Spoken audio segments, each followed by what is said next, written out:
자, 저들어왔습니다. 국성학 강사입니다. 오늘은 공인중개사법을 술술 풀어주실 분을 제가 한번 모셨습니다. 보시면 깜짝 놀라실 겁니다. 왜? 지금까지 항상 칙칙한 남성 강사들만 보다가 우리 두루미의 홍일점이 등장하셨습니다. 자, 나와주십시오. 반갑습니다, 여러분. 소개 좀 해주십시오. 예, 안녕하세요. 공인중개사 민소현입니다.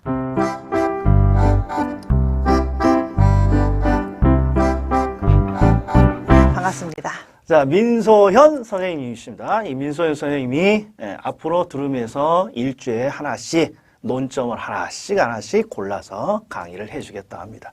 자, 열심히 해주실 겁니다. 당연하죠. 보수는 없습니다. 무보수로 열심히 최선을 다하겠습니다. 알겠습니다. 자, 그럼 이따 강의에서 뵙겠습니다. 자, 그러면 오늘은 뭐 하시려고 절 옆에다가 이렇게 딱 짬바가 놨습니까? 자, 오늘은 중개사법에서 가장 쉬운 용어의 정의에 대해서 이야기하겠습니다. 아, 가장 쉽다. 네. 자, 알겠습니다. 할만하겠네, 그럼. 네. 그래서 매년 한 문제에서 두 문제 정도 출제 가능하고요. 난이도는 하기 때문에 충분히 맞히실 수 있어서 숙지하고 가시면 시험장에서 충분히 점수 획득이 가능합니다. 알겠습니다. 자, 1호부터 볼게요. 중개입니다. 자, 읽어주시죠. 아, 이거 저보고 이거라는 그렇죠. 겁니까? 네. 알겠습니다. 중개라 하면 중개 대상물에 대하여 거래 당사자의 매매, 교환, 임대차 그 밖의 권리의 득실, 변경에 관한 행위를 알선하는 것을 말한다. 아우, 더럽게 숨차네. 그렇죠. 그래서 중개라 하면 국쌤, 중개가 뭔가요? 저희들은 그냥 중개하면 중개사무실에 가서 사장님 저 매매할 거니까 거래 좀 알선해 주세요. 매도자, 매수자 좀 찾아주세요. 뭐 이렇게 이해하고 있죠. 그렇죠. 맞습니다. 그래서 정확하게 중개라 하면 예를 들어 매매나 이런 것들에 대한 행위를 알선하는 것을 이야기합니다. 매매 알선. 네. 알겠습니다. 자, 2호입니다. 중개업입니다. 중개업이라 하면 다른 사람의 의뢰에 의해서 일정한 보수를 받고 중개를 업으로 행하는 것을 말한다. 그렇죠. 중개업은 의뢰받고 보수 그리고 직업적으로 반복적으로 계속하는 것을 중개업이라고 이야기합니다. 됐습니다. 자, 3호입니다. 공인중개사라 하면 이 법에 의한 공인중개사 자격을 취득한 자를 말한다. 세상에 이런 것도 시험에 나옵니까? 아, 이따가 문제 한번 풀어보고 네. 그때 한번 보시죠. 아, 그래요? 뭔가 있나 보네. 네, 4번. 개업 공인중개사라 하면 이 법에 의해서 중개사무소에 개설 등록을 한 자를 말한다. 그렇죠. 그래서 개업공인중개사라 하면 이 개설 등록을 한 자를 이야기합니다. 등록을 한 자. 네. 자, 5번. 소속 공인중개사라 함은 개업 공인중개사에 소속된 공인중개사로서 중개 업무를 수행하거나 개업 공인중개사의 중개 업무를 보조하는 자를 말한다. 그렇죠. 그래서 보시게 되면 소속 공인중개사. 자, 어디에 소속됐을까요? 사무실에? 그렇죠. 그래서 개업한 공인중개사 사무실, 개업 공인중개사 사무실에 소속된 공인중개사입니다. 그러면 이 공인중개사가 어떤 업무를 할까요? 평가 업무는 아니겠죠. 그렇죠. 그래서 중개 업무를 수행하거나 중개 업무를 보조하는 자를 이야기합니다. 아, 소속된 공인중개사고 중개 업무를 보조하거나 수행하거나 보조하는 자를 말한다.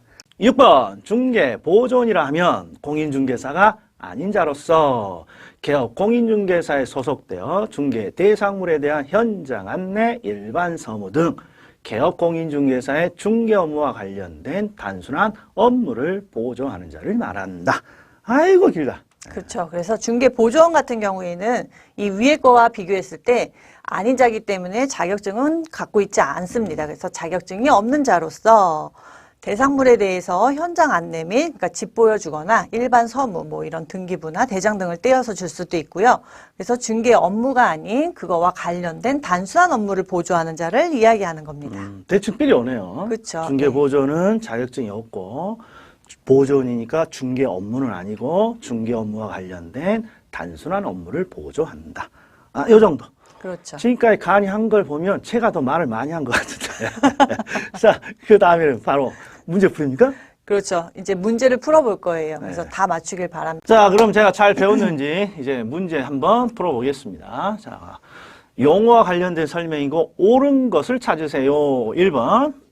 법정지상권을 양도하는 행위를 알선하는 것은 중개에 해당한다. 뭐 행위를 알선하는 거니까 이거 틀려 보이지는 않는데 뭔가 자신은 없네요. 더 읽어볼게요. 2번. 반복 계속성이나 영업성 없이 단 1회 건물 매매 계약에 중개를 하고 보수를 받았다. 중개를 업으로 한 것으로 본다. 왠지 단 1회 이게 거슬려. 이거 틀려 보여 이거는. 그다음에 3번 외국법에 따라 공인중개사 자격을 취득한 자도 공인중개사법에서 정의하는 공인중개사로 본다. 아니 미국이나 뭐 깐따삐아 이런 데서 취득한 사람을 보진 않을 것 같아요. 4번 소속 공인중개사란 법인의 개업 공인중개사에 소속된 공인중개사만을 말한다. 딱히 뭔지 모르지만 요런 마음에 안 들어요. 네, 틀린 것 같고.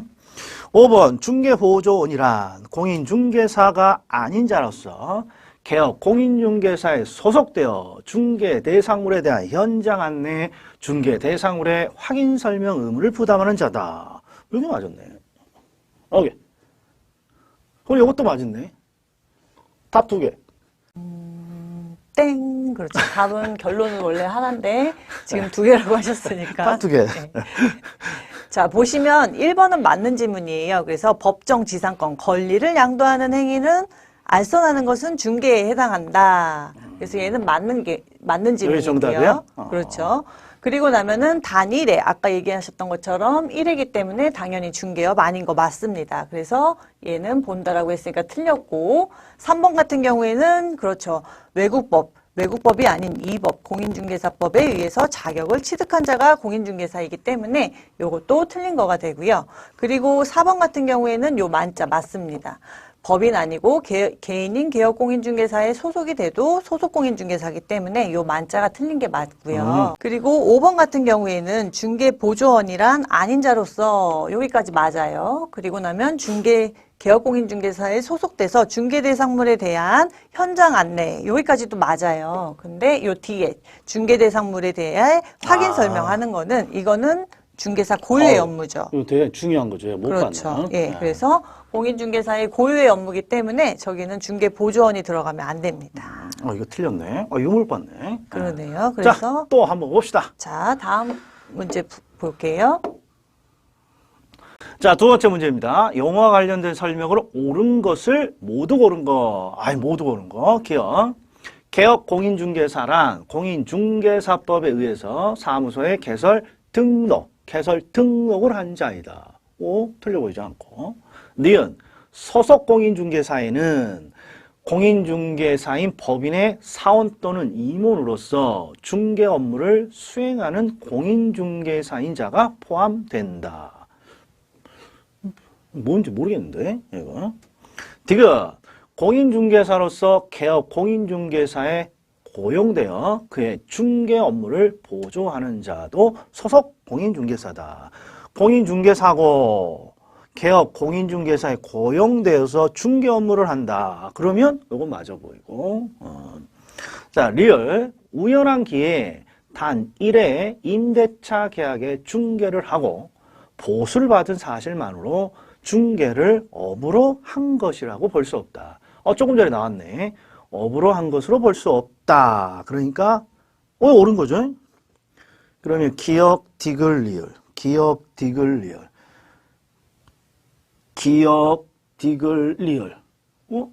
다 맞아? 다 맞는 거야? 다 푸신 거예요? 뭐 이건 모르겠고. 예. 잘 찍으셨네요. 이게 다 맞는 거야? 예, 다 옳은 질문입니다. 그래서 이렇게 시험장 가면 운이 따라줘야 돼요. 잘 찍으셔야 돼요. 그래서 보시게 되면은 이건 맞는 거니까 체크 안 하고요. 그 아래 것을 보게 되면 니은 지문 같은 경우에는 소속 공인중개사에는 공인중개사인 법인의 사원 또는 임원으로서 중개 업무를 수행하는 공인중개사가 그래서 이 법조문인데요. 보시면 개업공인중개사인 법인의 사원 또는 임원으로서 자격증을 가지고 있는 자는 소속 공인중개사에 포함이 됩니다. 그러니까 개업 공인중개사인 법인, 이게 법인으로도 존재할 수 있으니까 법인의 사원 또는 임원인데 공인중개사 자격증을 가지고 있으면 그 사람도 소속 공인중개사다. 그렇죠. 뭐 그러네요. 그냥 법인에 소속돼 있는 사원 임원.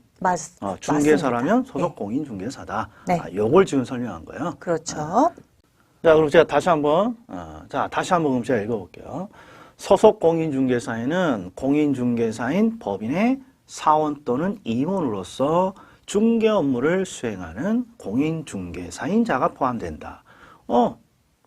법인의 사원 또는 임원, 이거 중개사고, 그럼 소속 공인중개사다. 그렇죠. 이제 들어오네요. 네, 이제 그래서 들어오네요. 그래서 이것도 맞는 지문이 됩니다. 네, 그래서 요 정답은 5번. 모두 다 옳은 지문이죠. 또 있습니까, 문제? 자, 라스트 다음 문제입니다. 잘 풀어보세요. 예. 자, 용어와 관련된 설명이고 옳은 거. 쉬운 거라 그런지 항상 옳은 거네. 자, 1. 공인중개사에는 외국법에 따라 공인중개사 자격을 취득하는 자도 포함된다. 조금 전에 했네요. 깐따삐아는 깐따삐아로. X. 그 다음에 중개업은 다른 사람의 을에 의하여 보수의 유무와 관계없이 중개를 업으로 행하는 것을 말한다. 아니, 보수 없으면 뭐하러 해? 이거 이제 틀려 보이고. 3번, 개업 공인중개사인 법인의 사원으로서 중개 업무를 수행하는 공인중개사는 소속 공인중개사가 아니다. 이거 조금 전에 봤네. 법인의 사원 또는 임원으로서 중개사 자격증을 가지고 있으면 소속 공인중개사. 너 아니야. 자, 4번, 중개보조는 개업 공인중개사에 소속된 공인중개사로서, 아이고, 보존이면 중개사 자격증은 아니죠. 소속, 요걸 X를 해야 되나? 아무튼 소속 공인중개사네요. 그러면 그냥 요거 정답. 그렇죠. 읽어보고 싶지 않아서 손해배상 책임 나와서 긴 게 그냥 답이에요. 5번. 네, 맞아요? 예, 맞습니다. 답은 5번인데 요거 5번 같은 경우에는 판례이고 이 4번은 일단 보시게 되면 소속 공인중개사로서가 아니고 여기가 아닌 자로서가 들어가면은 맞는 거죠. 중개보조는 공인중개사가 아닌 그렇죠. 자. 업무를 보조하진 않고 관련된 업무를 또 보조하니까 오히려 중개보조원을 빼고 소속 공인중개사를 넣는다 그러면 이건 맞는 지문이 됩니다.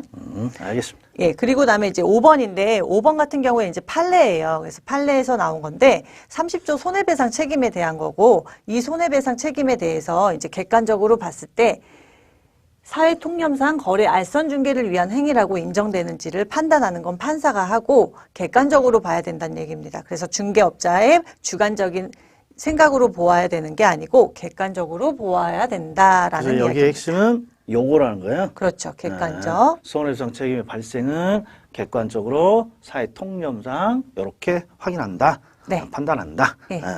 또 있습니까? 오늘은 이제 여기까지입니다. 오늘은 굉장히 우리 민쌤이 저 말수를 많이 줄이셨네요. 오늘은 제가 밥값을 굉장히 많이 한 듯해요. 그쵸. 밥을 자, 사드려야 되겠네요. 다 됐습니다. 자, 다음에 활기차게 뵙겠습니다. 인사해 주십시오. 감사합니다.